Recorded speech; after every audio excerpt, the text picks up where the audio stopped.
এয়া হৈছে আমাৰ স্কুললৈ মানে আমাৰ বিদ্যালয়লৈ অহা ছাত্ৰ ছাত্ৰীসকলৰ বাবে অহা খেল ধেমালিৰ বা খেলৰ বস্তু সিহঁতক অকণমান দেখাই আছিলোঁ আজি নতুনকৈ আহিছে সেইবাবে ইহঁতক দেখাই আছিলোঁ সকলোকে মোৰ চেনেলৰ আন এটা ভিডিঅ'লৈ স্বাগতম জনাইছোঁ আশা কৰোঁ সকলো ভালে আছে মোৰো ভাল আজি ভইচ অভাৰেৰে আৰম্ভ কৰিছোঁ আৰু এনেদৰে অকণমান ভিডিঅ' কৰি ৰাখিলোঁ সিহঁতক বেট বল আৰু কিবা চেছ কেৰম এনেকুৱা ধৰণৰ বস্তু আহিছে সিহঁতৰ উৎসাহটো দেখি মোৰো মানে সৰু ল'ৰা ছোৱালীৰ নিচিনাই হৈ গৈছিলোঁ আৰু ইহঁতৰ লগত মাজে সময়ে খেলিছিলোঁ কিন্তু এতিয়া গাটো তেনেকুৱা অৱস্থাত নাই সেইবাবে এতিয়া কৈছোঁ ইহঁতক যে অহা বছৰ ময়ো খেলিম তোমালোকে বস্তুবোৰ ভালেৰে ৰাখিবা আৰু যিহেতু অলৰেডি অলপ আছেই কেইখনমান বেয়া হৈ গৈছে সেইবাবে ইহঁতক নতুন কেইখন উলিয়াইও দিব লাগিব আৰু আজিৰ ভিডিঅ'টো প্ৰথমখিনি দেখিলেই আপোনালোকে আজি হৈছে শিৱসাগৰত মানে উদয়হঁতৰ ঘৰত বৰসবাহ আৰু তাত ভাওনা আছে ভাওনাৰ ৰাতি ভাওনা হ'ব আৰু ভাওনাৰ পাছত যিখিনি ভাৱৰীয়া বস্তু আমাৰ পৰা দিয়া হৈছে মানে মই চাকৰি পোৱাৰ আগতেই ভাবি থৈছিলোঁ যে যেতিয়াই চাকৰি পাম ভাওনাৰ বস্তু আমি দিম আৰু তেনেদৰেই ভগৱানৰ কৃপাত পাবলৈ সামৰ্থ্য হ'লোঁ আৰু তাৰে অকণমান ভিডিঅ' কৰি ৰাখিছোঁ আপোনালোকলৈ আগবঢ়াইছোঁ এনেদৰে সৰু সৰু ভিডিঅ' আপোনালোকলৈ আগবঢ়াই থাকিম আশা কৰোঁ আপোনালোকে ভাল পাব আৰু এইফালে আহিছে এতিয়া হেড বাইদেৱে সিহঁতক ধুনীয়াকৈ দেখাই আছে চেছ আৰু লুডু আহিছে এফালে লুডু আছে আৰু এফালে চেছ আছে ইহঁতৰ সৰু সৰু প্ৰশ্নবোৰ ইহঁতৰ সৰু সৰু কথাবোৰত ময়ো আপ্লুত হওঁ আৰু খং উঠিলেও বা কিবা কেতিয়াবা কৈ পালেও সিহঁতি একদম নিজৰ ল'ৰা ছোৱালীৰ নিচিনাই হয় সেয়েহে ইহঁতৰ লগত এনেদৰে ধেমালি ধুমুলা কৰি থাকিলে মনটো বহুত বেছি পাতল লাগে আৰু ফ্ৰেছ লাগে সেইবাবে ইহঁতৰ লগত কেতিয়াবা সৰু হওঁ কেতিয়াবা পঢ়োৱাৰ সময়ত অকণমান খং কৰিও পঢ়াব লগা হয় কাৰণ বেছি মৰম কৰি সিহঁতি একেবাৰে নমনাও হৈ যায় সেইবাবে আৰু সেয়াই তেতিয়াহ'লে তাৰপাছত আমি ইয়াৰ পাছতে মই বাহিৰে যাম মানে শিৱসাগৰলৈ বুলি উদয়ে মোক নিবলৈ আহিব আৰু একেবাৰে আপোনালোকক শিৱসাগৰত লগ পাম কালি ভিডিঅ' চিডিঅ' কৰিবলৈ নহ'ল বজাৰ চজাৰ কৰি আহি বহুত সন্ধ্যা সময়ত পাইছোঁ আৰু যিহেতু অকণমান জাৰ্ণি কৰা হৈছে বেছিকৈ সেইকাৰণে গাও বেয়া হৈছে আৰু এইফালে আহিছে আমাৰ নামঘৰৰ উষা কীৰ্তন ভাগ আৰু প্ৰত্যেকৰে এনেদৰে দুৱাৰমুখে যোৱা হয় আৰু আমাৰ তাত আমি সেৱা কৰি এইফালে উদয়হঁত আহিছে মা উদয় আচলতে এনেদৰে প্ৰত্যেকৰ ঘৰে ঘৰে এনেদৰে মানে হেৰি কৰা হয় আৰু আগতে এবাৰ মই পাইছিলোঁ এইবাৰ হৈছে মোৰ দ্বিতীয়বাৰ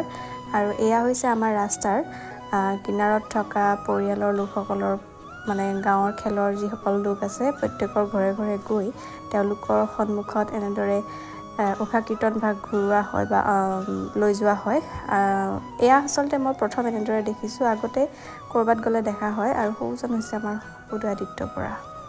আৰু এইফালে ধুনীয়াকৈ সকলোতে কৰি আহি পেলাই নামঘৰৰ ওচৰত পাইছেহি আৰু ইয়াত এটা ভাল কথা দেখিছোঁ যে ইয়াত মানুহখিনি খোজকাঢ়ি ভাগৰ লাগিলে বা পিয়াহ লাগিলে এনেদৰে চৰ্বত বা কিবাকিবি খোৱা বস্তুৰ যোগান ধৰা হয় মই যোৱা নাই কাৰণ বহুত দূৰ খোজকাঢ়িব নোৱাৰোঁ সেইবাবে আৰু এনেদৰেই ৰাস্তাতে প্ৰত্যেকৰ ঘৰৰ সন্মুখত সেৱা আগবঢ়োৱা হয় আমাৰ ঘৰতো যেনেদৰে কৰা হ'ল আৰু সকলো কৰি মেলি আহি এয়া আহিছে আমাৰ নামঘৰৰ ভিতৰত মানে ৰাস্তাৰ পৰা নামঘৰলৈ সোমাই আহিছে আৰু যথেষ্টখিনি মানুহ দেখিবলৈ পোৱা গৈছে সকলো বগা সাজ পৰিধান কৰি আহিছে কিমান এটা ধুনীয়া পৰিৱেশ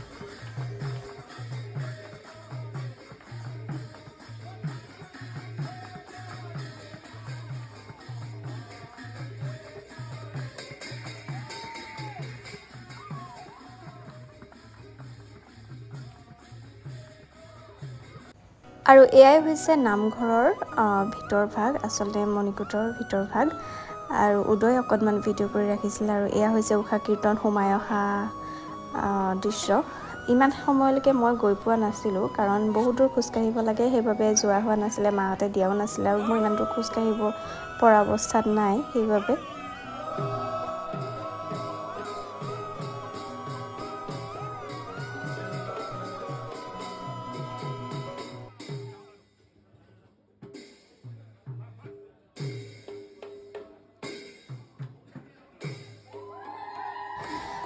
কীৰ্তন নিজৰ স্থানত ৰখাৰ পাছতে এনেদৰে গাঁৱৰ বয়োজ্যেষ্ঠসকলক অকণমান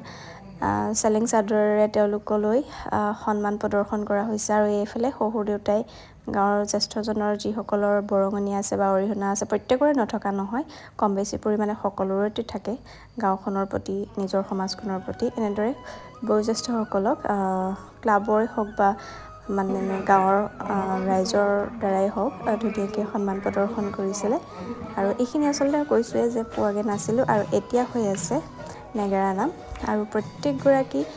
গাঁৱৰ মানুহে এনেদৰে অংশগ্ৰহণ কৰিছে দেখি বহুত বেছি ভাল লাগিছে। আগতে মই প্ৰথমবাৰ যেতিয়া পাইছিলোঁ, কৰোণা সময়ত পাইছিলোঁ, তেতিয়া ইমানখিনি হোৱা নাছিলে,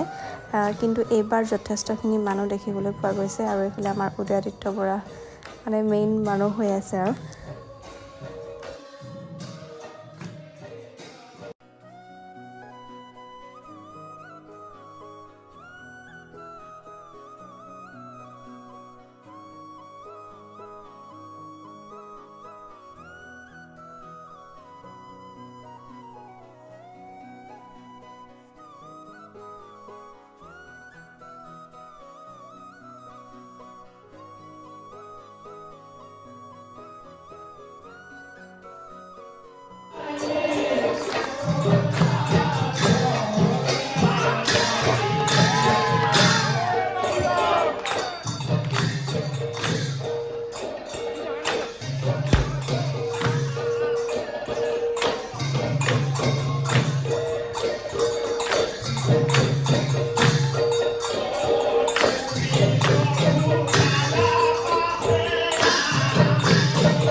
তাৰপাছতে আমি আহিলোঁ ভাওনা চাবলৈ। যিহেতু কৈছোঁৱে যে ভাৱৰীয়াৰ ভোজটো দিয়া হৈছে, সেইবাবে দেউতাই ঘৰতে শাক পাচলি কাটি কৰি আমি চব ৰেডি কৰি দিছোঁ, আৰু এইফালে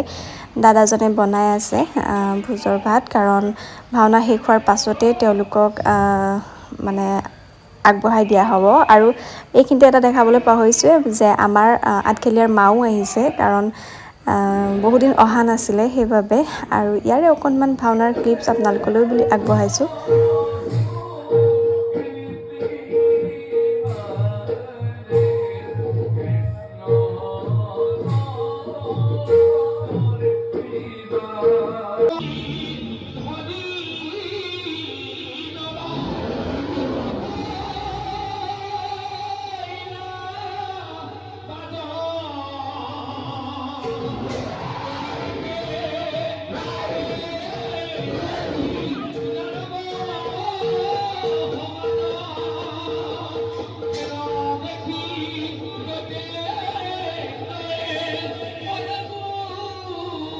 মই একেবাৰে শেষলৈ ৰখি নাথাকিলোঁ, প্ৰহ্লাদ ওলোৱাৰ পাছতেই গুচি আহিলোঁ, কাৰণ গাটো যথেষ্টখিনি বেয়া কৰিলে। আৰু ৰাতি এনেদৰে মুহাতে বহি হওক বা কঠত বহি চাবলৈ অকণমান অসুবিধা হয়, সেইবাবে। আৰু এয়া হৈছে দিনৰে ফটো, আৰু মাৰ লগত তেনেকৈ ভিডিঅ' কৰিবলৈ নহ'লেই, কৈছোঁ আপোনালোকক সকলো ব্যস্ত থকা হ'ল, সেইকাৰণে ভাওনাৰ মাজতে দুকপিমান ফটো মাৰিছিলোঁ, আপোনালোকলৈ আগবঢ়ালোঁ। আশা কৰোঁ আপোনালোকে ভাল পাব। আৰু আজিৰ ভিডিঅ'টো তেতিয়াহ'লে ইমানতে আছিলে। ভিডিঅ'টো যদি ভাল পালে like, comment, share and subscribe কৰিবলৈ নাপাহৰিব।